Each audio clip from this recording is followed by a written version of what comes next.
Hey there, fish keepers. Dean here. This is my Anubias Island, which sits at the front of a 75-gallon aquarium, which is used as a room divider in my fish room. It's the first aquarium that you see when you come into my fish room, and it draws you in. It's a beautiful display that I can take absolutely no credit for. It was my fish that led me in the direction of creating it. I was originally going to set up this aquarium as a display with a large expanse of sand at the front to show off my little Corydoras panda. But it changed.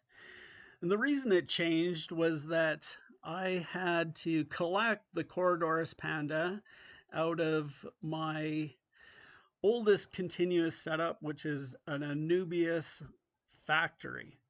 You can see in here, there's a lot of Anubias. These are the previous inhabitants to the Panda Corydoras, and it's absolutely full of Anubias. So when I went to go and catch the little pandas out of there, it was basically impossible, and I decided I was just basically going to have to take all the Anubias out of there in order to catch them.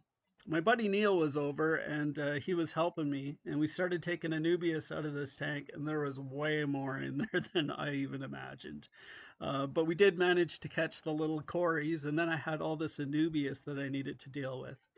So I started to put Anubias on a little tree ornament that I had just to kind of have somewhere to keep it.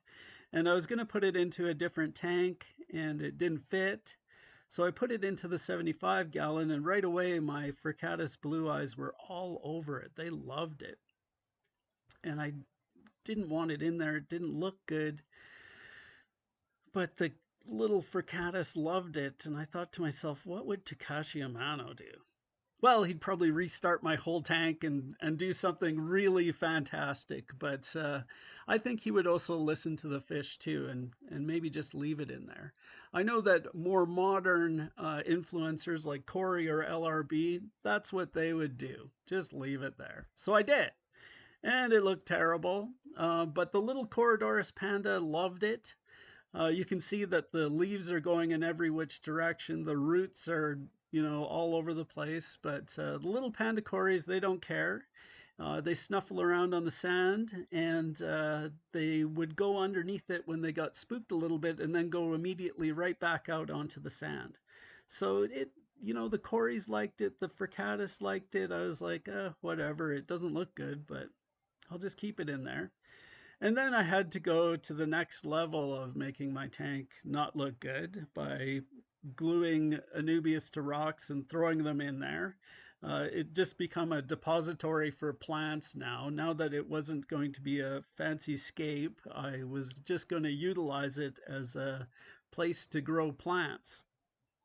And it worked good. The plants grew well in it. It didn't look good at all, but it was extra room. And because it was extra room, I put some new fish in there. These are Corydoras garryi, one of my most sought after fish. I was so lucky to be able to find them. And I put them into this tank because there was extra room, and they loved it. They loved hanging out at the front all the time. And I think the Anubias, a little bit of cover up front there, made them feel a lot more comfortable. In fact, it made them feel so comfortable that they ended up spawning on that Anubias.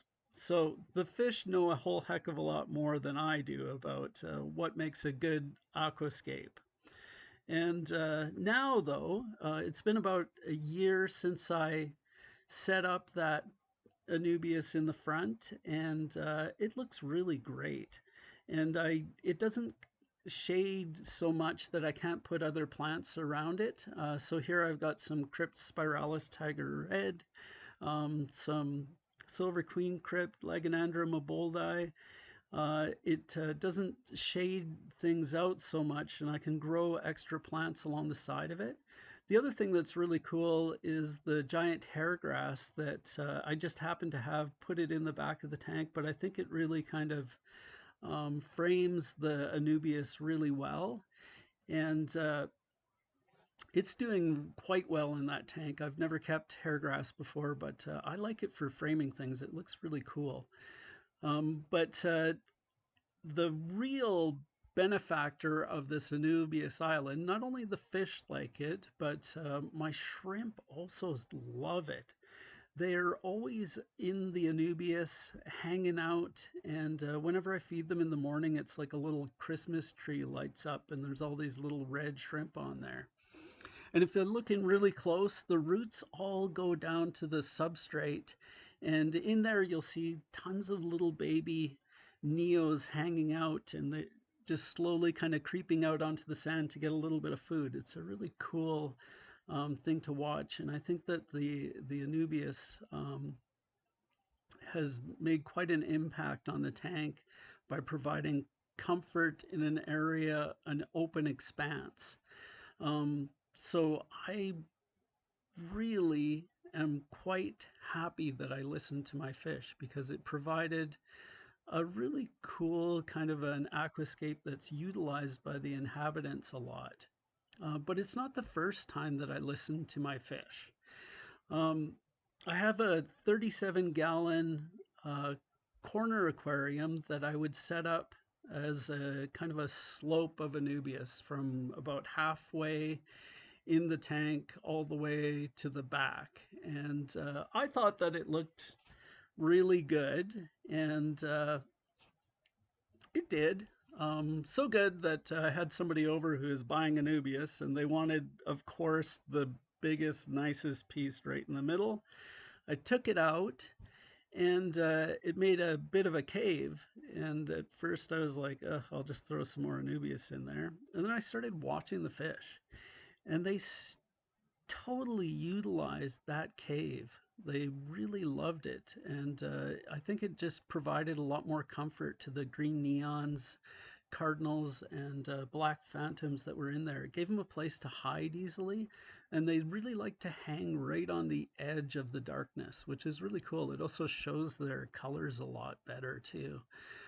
So listening to the fish can have a real benefit to the scape, the way that it looks, and also how they their comfort level in the aquarium. So I highly recommend listening to your fish when they're trying to show you the way. Be warned though, they will try to get you to feed them whiteworms all the time. Enjoy the whiteworm carnage. Like and subscribe. Happy fish keeping!